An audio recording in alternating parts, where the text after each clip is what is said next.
कर रहे थे हम लोग वही जो करते कहते और सुनते चले आ रहे हैं कि जब वक्त होता है तो एहसास नहीं होता, और जब एहसास होता है तो वक्त नहीं होता। मैं साबिर अली और आप देख रहे हैं ILCC अली क्लासेस, जो अलीगढ़ बेस्ड नीट जेई का रेजिडेंशियल कोचिंग क्लास है। साथ ही AMU जामिया के दूसरे इंट्रेंस कंपटीशन की भी तैयारी कराती है। ठीक है, आज हम लोग करने जा रहे हैं बेसिकली बहुत सारे AMU इंट्रेंस का डेट आ गया है और बहुत सारी तैयारियां शुरू हो गई हैं। तो 11th इंट्रेंस के लिए AMU जामिया के लिए, AMU के लिए या जामिया के लिए जो बच्चे एस्पिरेंट हैं 11th के लिए या डिप्लोमा इंजीनियरिंग के लिए, तो उनके लिए मैं थोड़े से वीडियो बना रहा हूँ उनके लिए, इसलिए कुछ चैप्टर्स के लिए। ठीक है, जो मैथ के या फिज़िक्स के तो हमारे बने हुए हैं, आप लोग देख सकते हैं हमारे चैनल पर फिज़िक्स का 10th क्लास का पूरे चैप्टर्स का बना हुआ है, आप लोग वहाँ से देख सकते हैं। बहुत सारे चैप्टर 9th क्लास के भी कंप्लीट है, लेकिन अभी हम लोग मैथ का चैप्टर करने जा रहे हैं। क्या है, मैथ में बहुत सारे NCERT कोर्स के हिसाब से बहुत सारे चैप्टर्स ऐसे हैं जो दूसरे बोर्ड में नहीं है। जैसे दूसरे स्टेट में जो बोर्ड चलते हैं उनके बोर्ड में बहुत सारे चैप्टर्स ऐसे हैं जो नहीं हैं उनके बोर्ड में, मगर वहाँ के बच्चे फॉर्म भरते हैं AMU के लिए, जामिया के लिए, और फिर जब वो वहाँ के बच्चे भरेंगे तो वो चैप्टर तो उनको पढ़ा ही नहीं है, वो जानते भी नहीं है। अगर वो गाइड भी खरीद के पढ़ रहे हैं तो गाइड में दिया होगा तो वो समझेंगे कैसे।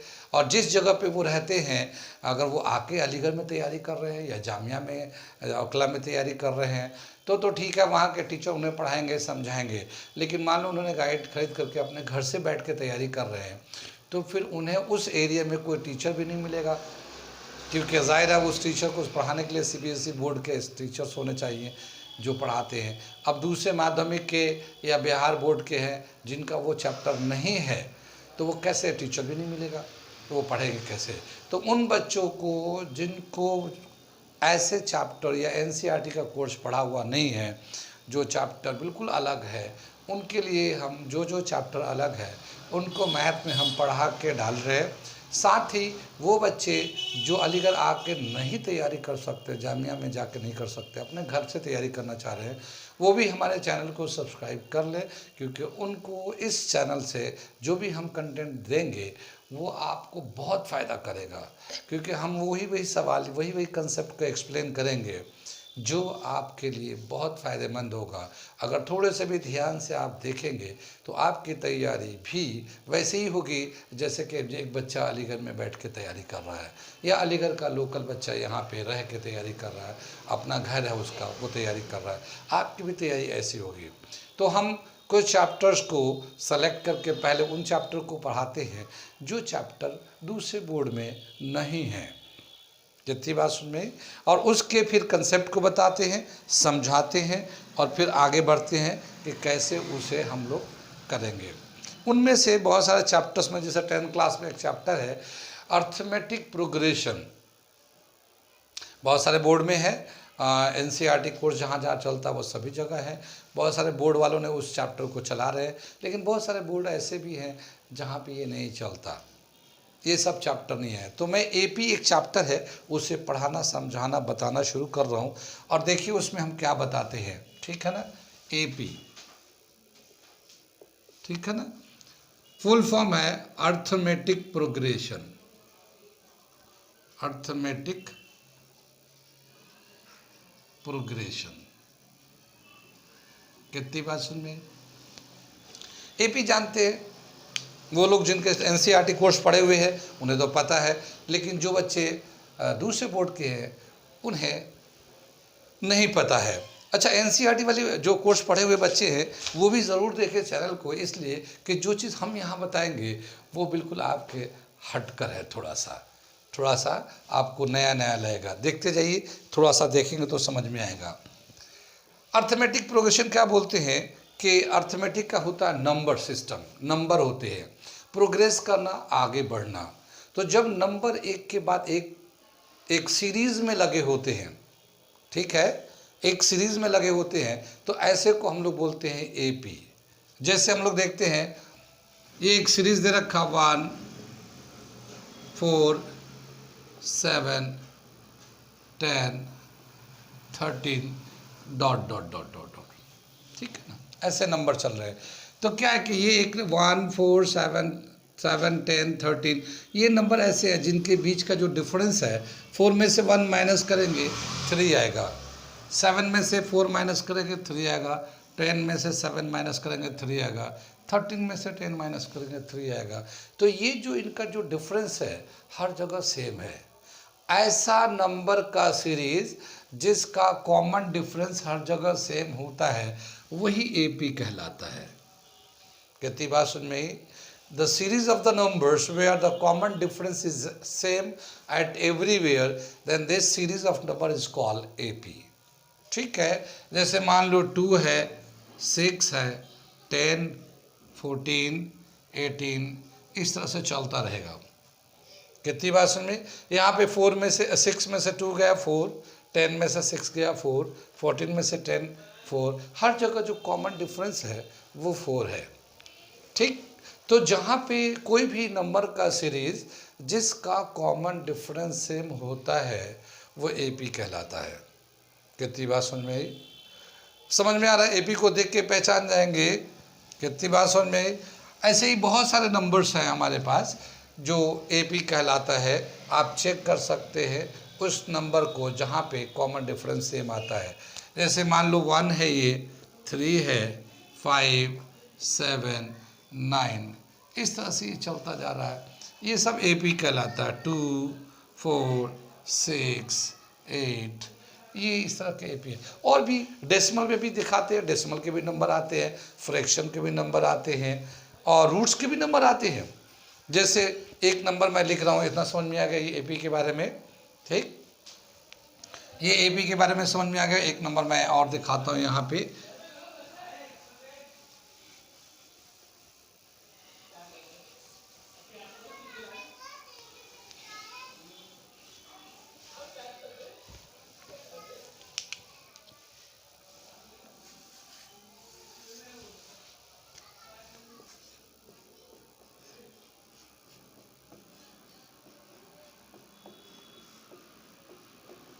ये एक नंबर दे रखा है रूट में, √2, √8, √18, √32।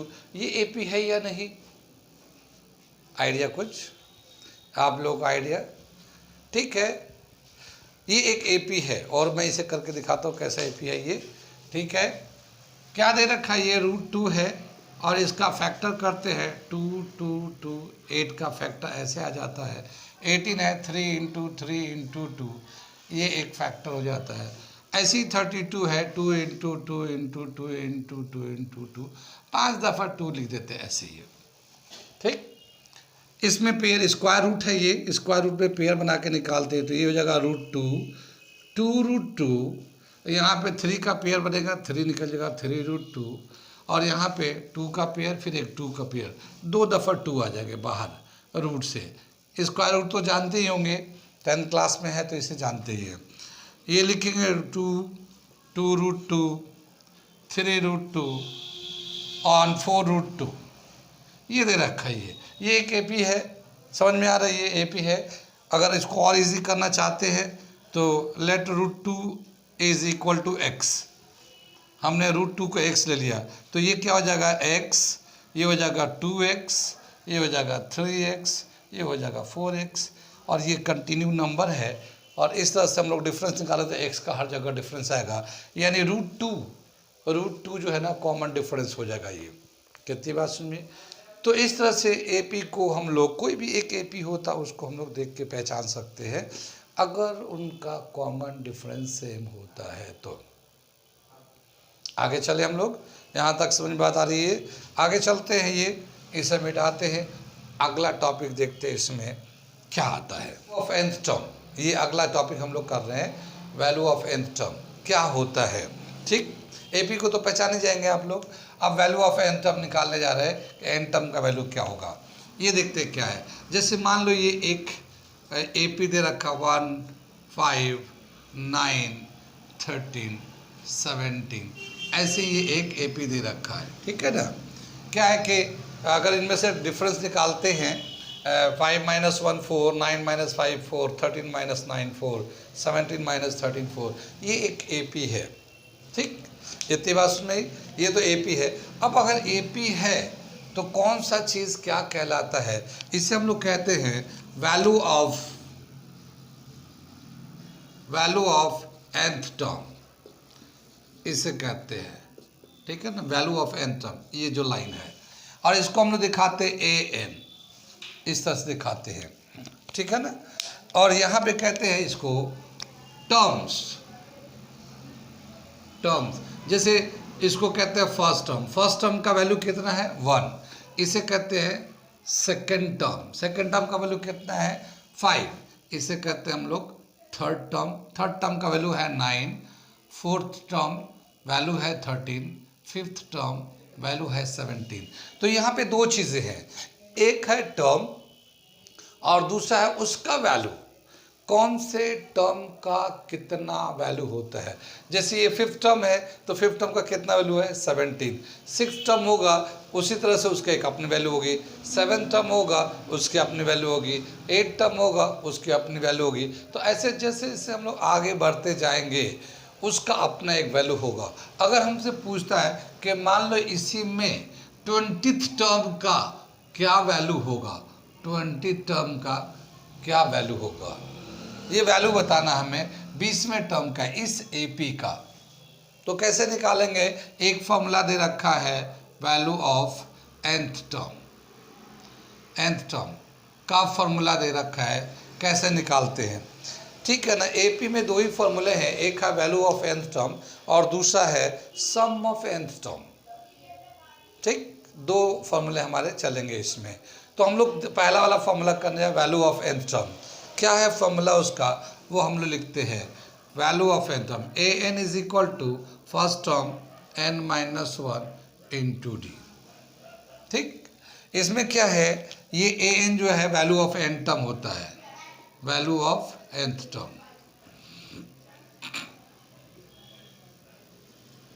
ये दे रखा है। ये a1 जो है, ये कोई भी एपी होगा उसका पहले टर्म का कितना वैल्यू होगा वो लिखा हुआ है, वैल्यू ऑफ फर्स्ट टर्म का कितना वैल्यू है। और यहाँ पे डी कॉमन डिफरेंस है, ये हमारा दे रखा है ये। और ये एन तो कौन से टर्म का निकाल ले, जो एन यहाँ लिखेंगे वही एन यहाँ पे आ जाएगा, ठीक है। तो इसमें तीन चीज़ें हैं, a n, first term, common difference. अब क्या बताया कि जो इसमें से दो टर्म दिया रहेगा और तीसरा निकालना होगा, कभी कॉमन डिफरेंस निकालना होता है, कभी फर्स्ट टर्म निकालना होता है, कभी वैल्यू ऑफ एन टर्म भी निकालना होता है। तो ये अलग अलग क्वेश्चन में अलग अलग दिए होते हैं, लेकिन अभी जो हम लोग क्वेश्चन करने जा रहे हैं वैल्यू ऑफ nth टर्म, इसका वैल्यू निकालने जा रहे हैं हम लोग, ठीक है ना। 20 टर्म का कितना वैल्यू होगा।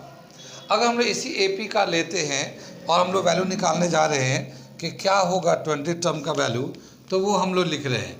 क्या दे रखा, पहला टर्म कितना है इसमें, पहला टर्म दे रखा 1, कॉमन डिफरेंस इनमें से इसको माइनस कर लो तो डी कितना हो जाएगा 4, और हमें एन कितना दे रखा है 20 टर्म का वैल्यू, वो 20th टर्म का वैल्यू हमें निकालना है, ए एन निकालना है हमें, ठीक है। तो यहाँ पे इस वैल्यू में डाल देते हैं, क्या आ जाएगा, a n is equal to, या A20 is equal to, A1 का वैल्यू है 1, फिर ये 20 माइनस 1 इंटू डी है 4, ये है 1, फिर प्लस 19 इंटू 4, 19 इंटू 4 तो कितना हो जाएगा ये 76, ये आएगा 4 9 जा 36, 3 4 1 जा 4 और 3 7, ये आएगा 77, यानी 20th टर्म का वैल्यू यहाँ पे 77 आएगा।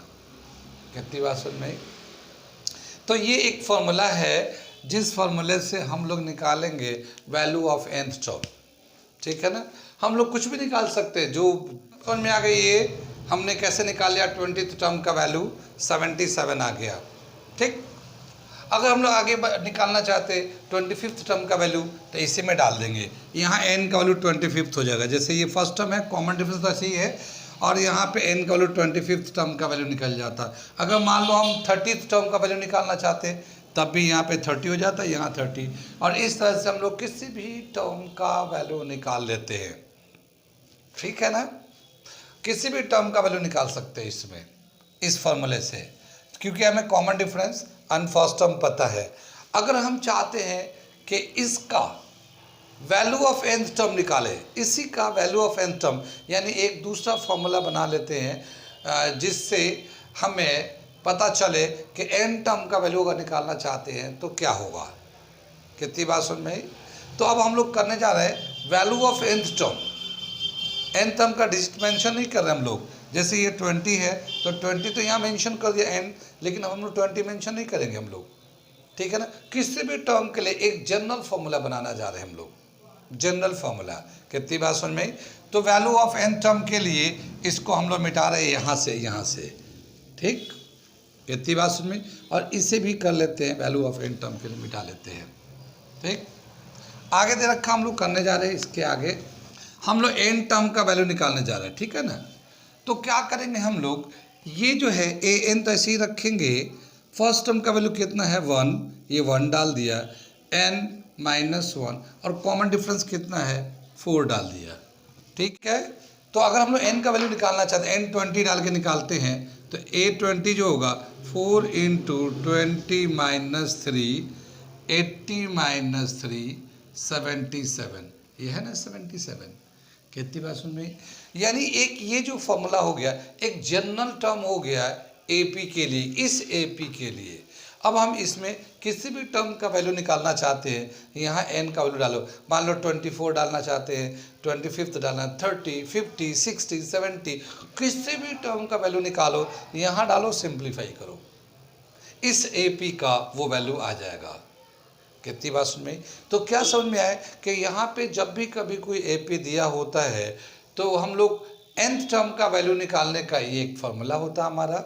इसमें फर्स्ट टर्म का वैल्यू डालते हैं, डी का वैल्यू डालने के बाद n को अगर वैल्यू नहीं डालते हैं तो एक जनरल फार्मूला हमारा इस तरह से बन के आता है। ये वैल्यू ऑफ n टर्म का जनरल फार्मूला होता है। अब इससे हम लोग क्या करते हैं, किसी भी टर्म का वैल्यू निकालना हो तो आसानी से निकाल सकते हैं। जैसे हम लोगों ने देखा कि 20 टर्म का वैल्यू निकाला था यहाँ पे ऐसे फॉर्मूले से, और इसका एक n के टर्म में एक जनरल फार्मूला बन गया, और हम यहाँ पे 20 डालेंगे तो वही वैल्यू आ गया ऐसे। इसके अलावा और भी कोई वैल्यू डालेंगे तो हमारा उसका भी सही वैल्यू आ जाएगा, बिल्कुल सही आंसर आएगा। तो किसी भी एपी का nth के टर्म में हम लोग इस तरह से जनरल फार्मूला लिखते हैं। या किसी एपी का n के टर्म में वैल्यू दिया रहे तो हम लोग कैसे निकालते हैं उस एपी को, कि वो एपी कौन सा था, ठीक है। तो हम एक जनरल टर्म n के टर्म में दे रखा है, उससे हम लोग कैसे दोबारा हम लोग एपी बना सकते हैं या फिर किसी टर्म को निकाल सकते हैं, वो बताने जा रहे हैं। अभी क्या है कि एपी दे रखा था, हम लोगों ने जनरल टर्म इस तरह से बनाया, इस तरह ये आया। अब हमें ये दिया रहेगा और इससे वापस जाना है, ये बनाना है एपी। तो अब मैं वो बताने जा रहा हूँ। कितनी बात समझ में आगे चले, इसे मैं मिटा दूँ, ठीक है, ये मैं मिटा रहा हूँ। अब देखते हैं हम लोग, एक वैल्यू दे रखा है, एक एपी का दे रखा है an is equal to 3n - 1। ये एक n के टर्म में दे रखा है। अब हमसे पूछ रहा है, बताना है कि ये एपी का फर्स्ट 5 टर्म ऑफ एपी बताइए, फर्स्ट 5 टर्म ऑफ एपी बताइए, ठीक। तो हम लोग कैसे निकालेंगे फर्स्ट 5 टर्म ऑफ एपी। पहला टर्म निकालना चाहते हैं तो n का वैल्यू 1 ले लेते हैं, ठीक है। तो ये जो है यहाँ पे 1 आ जाएगा, यहाँ पे 1 आ जाएगा, यहाँ 3 × 1 - 1 आ जाएगा। कितना का 3 - 1 × 3 - 1 इज इक्वल टू 2। तो पहला टर्म कितना जाएगा 2 हो जाएगा। अगर दूसरा टर्म निकालना चाहते हैं n का वैल्यू 2 ले लेते हैं, a2 3 × 2 - 1, ठीक है। ये 6 - 1 5, ये दूसरा टर्म आ जाएगा इसका। ऐसे ही n का वैल्यू 3 ले लेते हैं हम लोग, ठीक है। a3 थर्ड टर्म का निकालना चाहते हैं, n का वैल्यू 3 डाल देते हैं हम लोग, -1 9 - 1 8। ऐसे ही चलता है। n का वैल्यू 4 ले लेते हैं, a4 कितना आ जाएगा 3 × 4 - 1 12 - 1 ये 11। ये हमारा एक क्या हो गया, पहला टर्म 2 है, दूसरा 5 है, तीसरा 8 है ये। तो ये AP जो है, रिक्वायर्ड AP जो होगा हमारा वो हो गया 2, 5, 8, 11 डॉट डॉट डॉट, ऐसा चलता रहेगा। ये रिक्वायर्ड AP हो गया हमारा। कितनी बात सुन में, आगे चले हम लोग, ये हमारा AP आ गया। अब इसमें हम लोग जैसे पहला टर्म कितना है, 2 है, कॉमन डिफरेंस कितना है, D, ठीक है ना, 3 है, इसमें 5 में से 2 माइनस करोगे 3 आ जाएगा, तो कॉमन डिफरेंस भी आ जाएगा ये। तो ये जो है हमारा n टर्म का वैल्यू होता है और इससे हम लोग AP बना लेते हैं, ठीक है।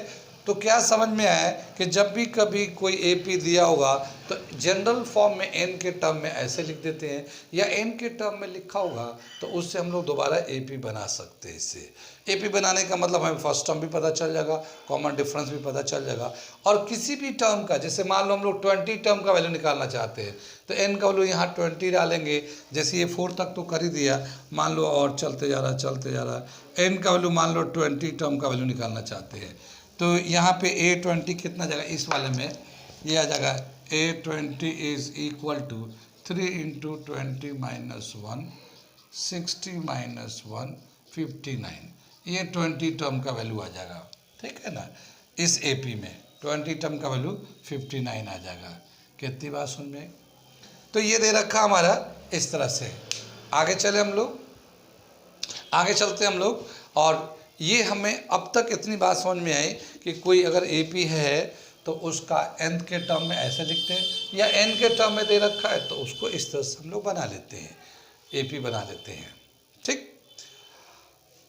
आगे देखते हैं, कुछ ऐसे सीरीज ऑफ नंबर्स हैं जो AP होते हैं। जैसे नेचुरल नंबर का सीरीज AP होता है, ऑड नंबर का सीरीज AP होता है, इवन नंबर का सीरीज AP होता है, प्राइम नंबर का सीरीज AP नहीं होता, प्राइम नंबर AP नहीं होता, AP, ठीक है ना। तो अगर हम लोग n टर्म का general term for natural number या फिर इवन नंबर ऑड नंबर का बनाना चाहते हैं इन टर्म ऑफ n, तो कैसे बनाएंगे उसको, वो हम बताने जा रहे हैं। वैसे तो AP जो है, जैसे सिंपल इंटरेस्ट जो होता है, जैसे कुछ अमाउंट हम लोग बैंक में जमा कर देते हैं और फिर उसका सिंपल इंटरेस्ट मिलता है, तो वो जो है वो भी एक AP बनाता है।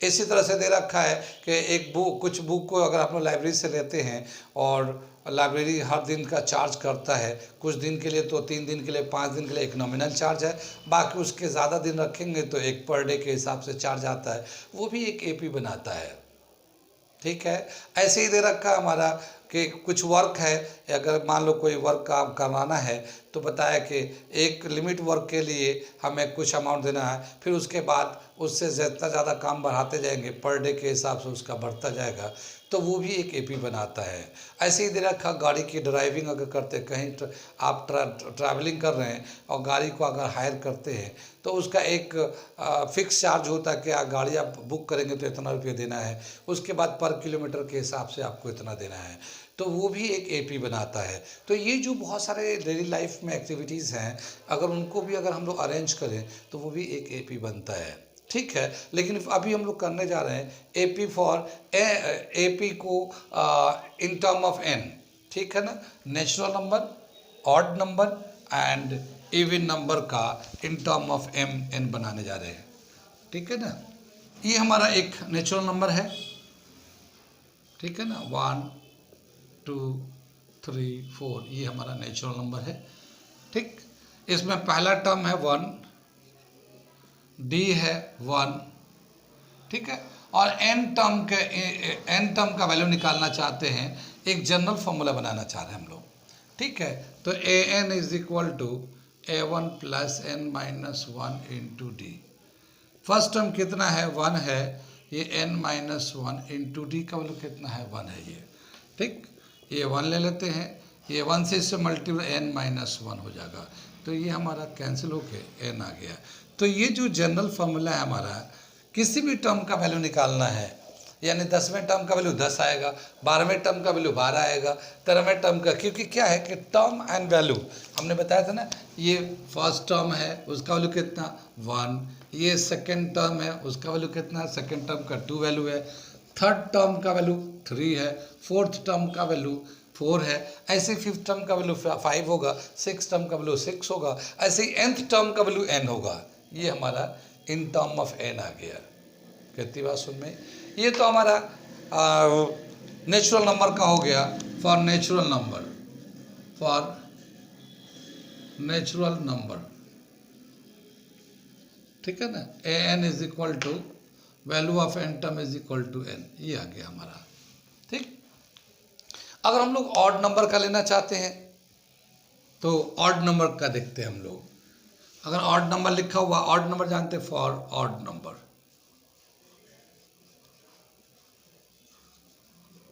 1 3 5 7 ऐसे ही चलता रहेगा। तो पहला टर्म कितना है, 1 है, और डी कितना है, 2 है, और एन के टर्म में हमें इसका रिलेशन निकालना है, एन के टर्म में ऑड नंबर का। तो क्या आ जाएगा, a n is equal to a one plus n minus 1 into d. A one का वैल्यू कितना है, 1, एन माइनस 1, डी का वैल्यू कितना है, 2, 5 3 में कॉमन डिफरेंस 2 है। ये हमारा आ गया 1 2n माइनस 2, और ये आ जाएगा 2n माइनस 1। तो ए एन का जो वैल्यू हो गया 2n माइनस 1 हो गया, ये ए एन ऑड के लिए 2n माइनस 1। अब किसी भी ऑड नंबर को निकालना चाहते हैं for odd number, value of nth term is equal to 2n minus 1।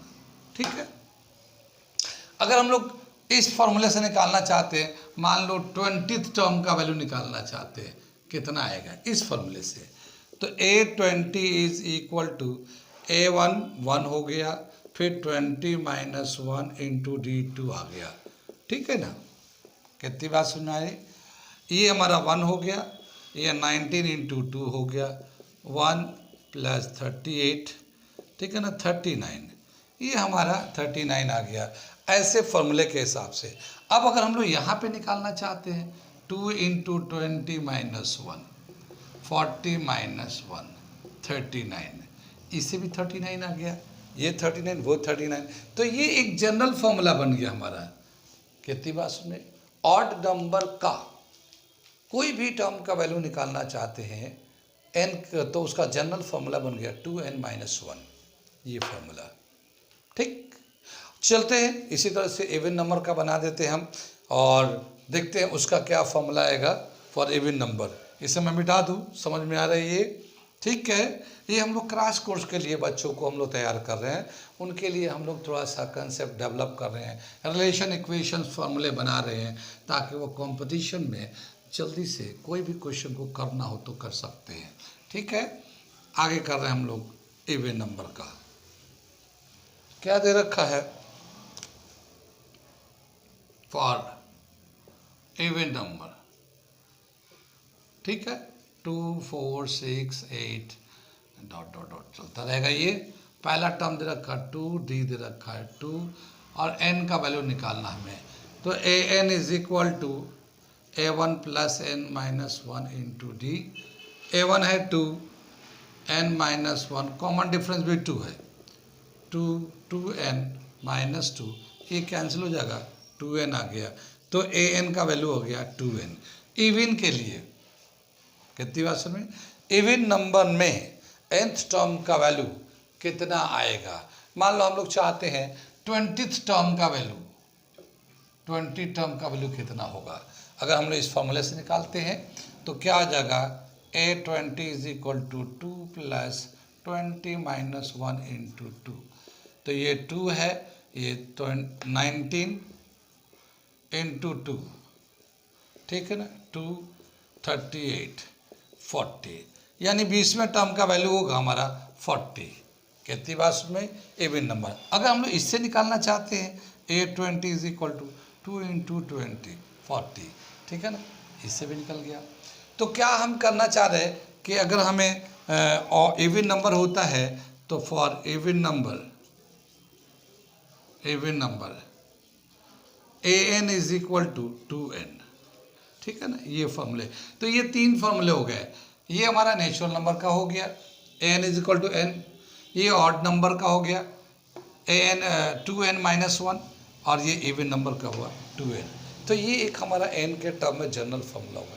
आप याद भी रख सकते हैं, जैसे बोला किसी ने कि इवन नंबर 50 में इवन नंबर का कितना वैल्यू होगा, तो 50 यहाँ डालो, 50 दूना 100 हो जाएगा हमारा, ठीक है ना। मान लो 50 में ऑड नंबर का वैल्यू पूछा है, 50th ऑड नंबर का, ऑड नंबर इस वाला फॉर्मूला है, 50 को डालेंगे, 52 से 100, 100 माइनस 1 99, यानी 50वें ऑड नंबर का वैल्यू होगा 99। ये इस तरह से डाल के निकाल सकते हैं। तो क्या समझ में आया कि जो एपी है वो एक नंबर का सीरीज होता है, और कोई भी एपी होता है तो उसका nth टर्म का वैल्यू इस फॉर्मूले से हम लोग निकालते हैं। लेकिन एक general formula in term of n निकालते हैं, तो इन टर्म ऑफ n में अलग अलग, जैसे नेचुरल नंबर का हम लोगों ने एक जनरल फार्मूला बना दिया, ऑड नंबर का बना दिया, इवन नंबर का बना दिया। कोई भी ऑड इवन नंबर निकालना चाहते वैल्यू तो आराम से निकाल सकते हैं। प्राइम नंबर होता नहीं है, एपी नहीं होता, तो इसलिए प्राइम नंबर का कोई एन टर्म का कोई वैल्यू आएगा ही नहीं, क्योंकि एपी है नहीं तो फॉर्मूला वैलिड नहीं करेगा। कितनी बात समझ में? तो यहाँ तक हमारा आज यहीं पे रहने देते हैं। इसके बाद हम लोग करेंगे कुछ क्वेश्चंस जो एनसीईआरटी में भी दे रखा है और जनरल भी है, अच्छे भी हैं, ठीक है। कुछ मिक्स क्वेश्चन करेंगे इन कंसेप्ट के बेस पे, इतना समझ में आ गया तो ठीक है। आज यहीं पे रहने देते हैं।